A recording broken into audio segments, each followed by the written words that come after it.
Direct and indirect or reported speech. That's what we're going to talk about today.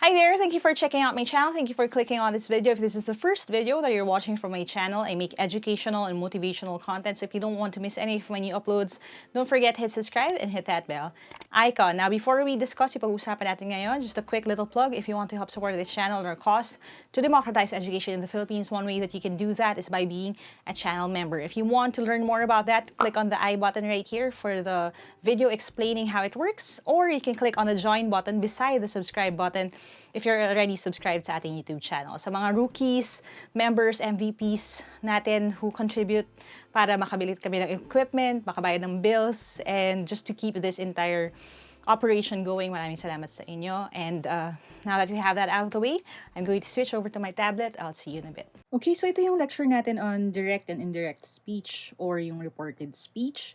And ang pinakasimpleng explanation is that both of them describe what other people said.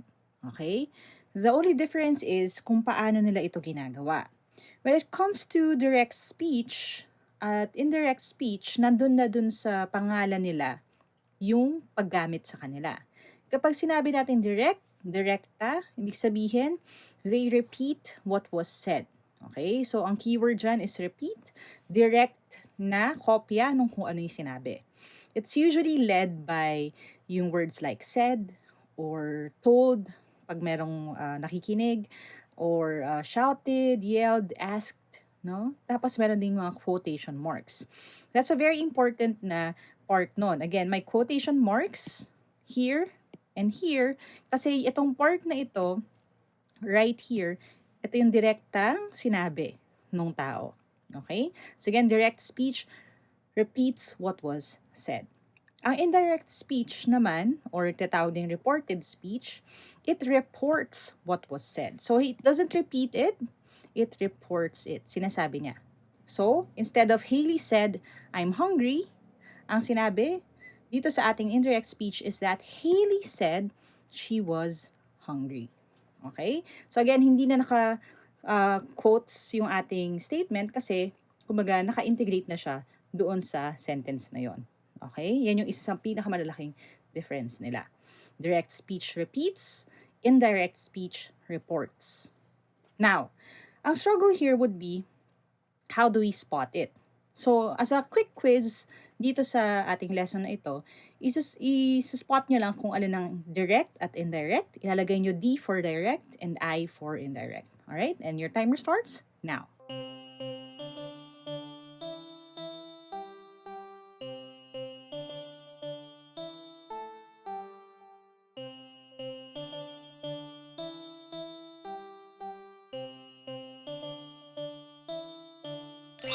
Alright, now, dun tayo sa first one. Sabi, Aki said, my car is parked outside. So, dahil meron tayong quotation marks right here, ibig sabihin ito ay direct speech. Second sentence, Donna said that Dan was having lunch. So, again, wala tayong quotation marks. Bagkus, ang nakalagay is Donna said kung ano yung sinabi ni Dan. So, this will be letter I. Next, Rosa May yelled, I will see you later. Okay, so yelled, sumigaw siya, exclamation point ito. That's perfectly fine kasi ang importante nasa quotation marks siya. Ibig sabihin direct quote nung sinabi. So this will be letter D. And yung number 4, where do you live? Rayson asked. So meron din tayong quotation dito. This is direct speech din. He asked me if I loved him. Okay, wala ng quotation, indirect. Okay, I hope nakuha nyo to lahat ng tama. This is the easy part ng ating lecture. The next part is how do we change things. When it comes to changing direct speech to indirect speech, sa simula, no, parang madali lang siya kasi sasabihin mo lang naman kung ano yung sinabi. But there are certain rules pagdating dun sa pagko-convert nung direct speech into indirect speech at yun ang pag-uusapan natin ngayon. 3 steps, okay, para mas madali or mas detalyado yung atake natin. Here is what I encourage you to do. The first thing that you're going to do is to plan the pronouns. Kasi pagdating sa indirect speech, kadalasan gumagamit tayo ng pronouns. Now, kung dun sa una na statement dun sa direct speech ay may pronouns na, isa-spot mo rin kung sino yung pinag-uusapan sa pronoun na yon. I'll explain that later. Next would be to state the speaker. Kadalasan kapag ginagawa natin indirect speech and direct speech, sinasabi natin kung sino ang nagsalita ng statement na yon. So, kunyari, Pedro said, okay, or Petra asked. So, importante to state the speaker. Importante din for us to use yung ating careful na eye pagdating sa paghahanap kung sino ang listener kung siya ay sinabi sa sentence. So, iba yung Pedro said sa Pedro told Petra. Kasi ibig sabihin nun may mention ng kung sino yung pinagsabihan. Or Pedro told us. Diba? So, yun yung mga maliit na bagay na kailangan natin na bantayan. And then yung third would be to time the tenses. Anong ibig sabihin nito? Now, ginawa ko siyang PST para madaling tandaan. Plan the pronouns, state the speaker, time the tenses.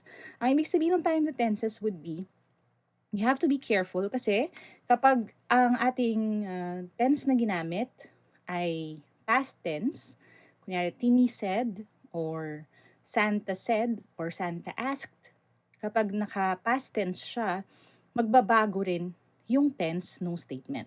Now, don't worry, isa-isahin natin itong steps na to. Let's start with yung first one. Let's take a sentence like this. Yung sample natin kanina, Aki said, my car is parked outside. By the way, the names that I used in this video, these are names ng ating channel sponsors or channel members. So maraming pong salamat sa inyo. Aki, isang shoutout sa iyo at sa lahat ng mga names na na-mention ko din kanina. Thank you for supporting this channel and helping me make more free content for everyone else. So salamat sa inyo. Okay, so si Aki muna ang bida ngayon. Sabi daw niya, my car is parked outside. Now, a few things that I would want to point out before we proceed. Yung punctuation marks, very important din yan. Okay, meron tayong video on quotation punctuation. Kung hindi niyo pa yung napapanood, ililink ko na lang dito sa I button if you're watching on YouTube. Kasi may rules kung question mark ito, kung exclamation point ito, period ito. Okay, panoorin niyo muna yon. Okay? Pero for now, dito tayo sa first step, we have to plan the pronouns. Now, it may be a little obvious na si Aki ang tigagawa sa sentence na ito. So, siya ang bida. Pero ang isa sa mga importante natin yung kailangan i-note is yung pronoun na my. Okay? So, kanino yung car? Yung car ay pagmamayari ni Aki. Kasi when we look at pronouns, one thing we have to look at would be first, yung gender. Okay? If we're going to say that Aki is a male, and again, this is not a political declaration ha. Ito lang yung grammar rules when it comes to you being marked sa quizzes, sa exams, or anything. I know there's an entire conversation about pronouns, lalo na ngayon. But this is for English, the subject. So, ito yung susundin natin muna na guidelines. Okay? Lalo na for exams. So, kapag sinabi na Aki said, if Aki is a male, this would be a he. And dahil yung car niya, okay, ay ang may-ari ay lalaki, yung my car, this will be his car. Kasi that's the next question. Singular ba o plural? Eh, kay Aki lang naman, wala naman siyang kasamang may-ari, no? Hindi their car. Tapos, is it subject pronoun ba, object pronoun, or possessive? Now, ito, he, subject naman siya, no? He said, pero yung his is possessive. So now we get to pick and choose kung ano yung ipipick natin na matitira dun sa final sentence natin. Now, mas madali na lang sabihin na Aki said his car kesa yung he said Aki's car. So, para malinaw yung ating statement, i-drop natin yung he, pero gagamitin natin yung his dun sa final sentence natin. Okay? So again, we have to plan our pronouns. Lalo na kung higit sa isang tao yung minention dun sa statement or dun sa sentence or yung nagsalita. Okay? Next, we're going to state the listener and or the speaker. Sa case na ito, wala namang listener. Pero we have yung speaker, okay? Yung nagkukwento. So, si Aki yung nagsalita. So, ang speaker dito is Aki. Tapos, to whom are they speaking? Minention ba kung sino ang kausap? So, hindi naman sinabi. No? Kasi kung sinabi dito, Aki told Gina or Aki told Haley or something like that, then importante yung listener. Pero dahil hindi yun minention, hindi na natin alam. So, hindi na to importante. So we will leave it blank. Pero ikikeep natin yung name ni Aki. Alright? So isa-state natin siya doon sa final sentence. And then yung step 3 natin, to time the tenses, this is where we get a little bit, diba? A little bit stricter with the rules. Ang unang question kasi is the reporting verb in past tense? Now, ano ba yung reporting verb? Ang reporting verb is yung word natin na said. Okay? So again, pwede siyang told, pwede siyang shouted, yelled, pwede siyang asked. Now, kapag ang reporting verb natin ay nasa past tense, so the answer here would be yes, ang mangyayari would be, we will have to look at yung statement. Now, if you look at the statement, sabi dito, my car is parked outside. So, itong said, kasi ang said is in the past. Ibig sabihin, sinabi niya na to noon. Pero yung statement niya ay is, ibig sabihin nasa present tense ito. No? Or ito ay totoo nung sinabi niya itong statement na ito. Kaya lang, sinabi niya yung statement na ito nung nakaraan na. So, ibig sabihin, hindi natin pwede i-keep na present tense ito. Sinabi niya totoo yung statement na ito noon, pero maaaring hindi na ngayon.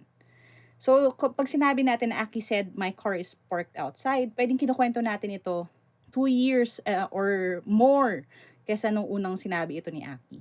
So, wala na sa labas yung kotse niya. Baka nga wala tayo dun sa same location na yon.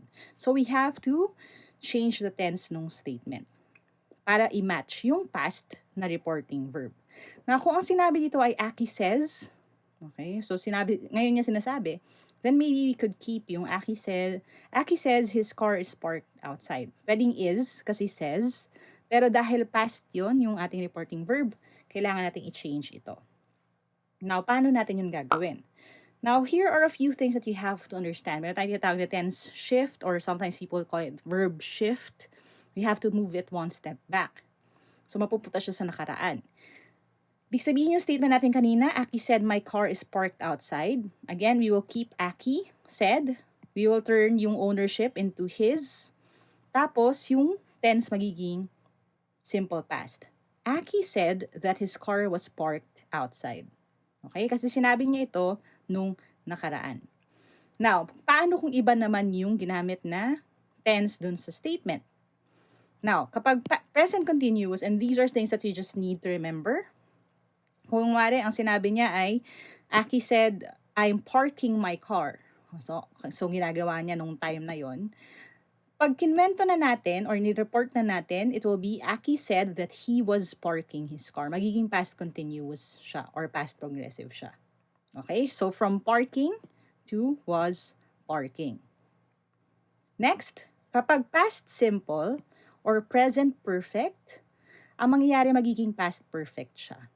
So, kung sinabi natin na Aki said, I parked my car outside, that is past simple. Ang sasabihin natin would be, Aki said that he had parked his car outside. Okay? So, past perfect yung mangyayari. Ganon din kapag present perfect yung ginamit natin.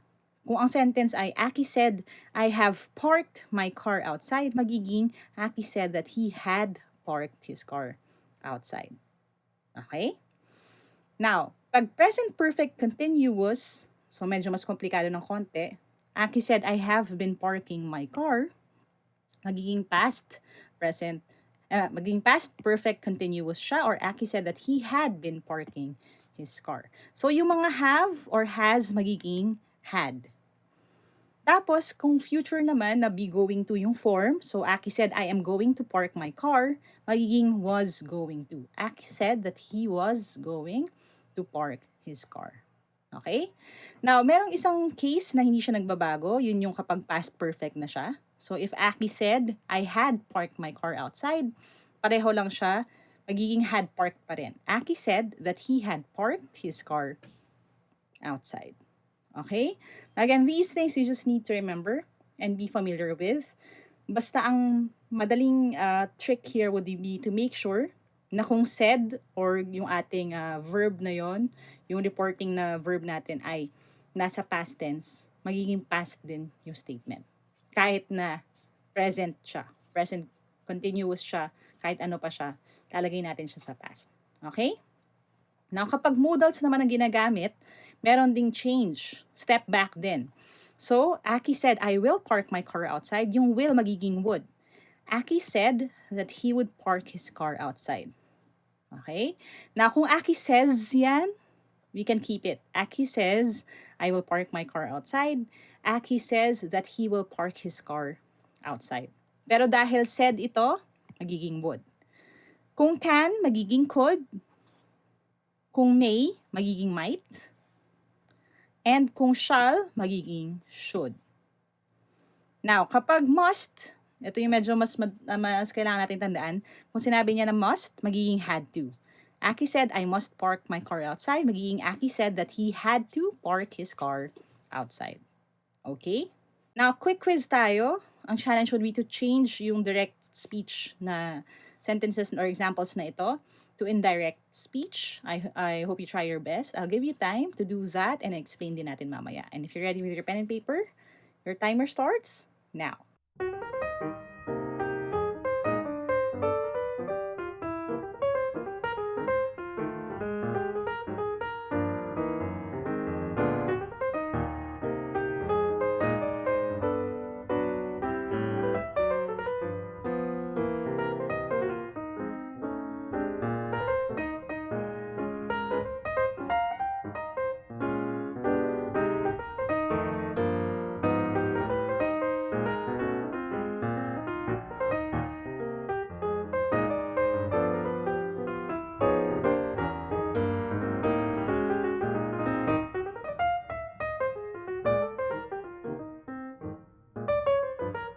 Alright, let's see how you did. So, yung first one, sabi, she said, he has been asleep for an hour.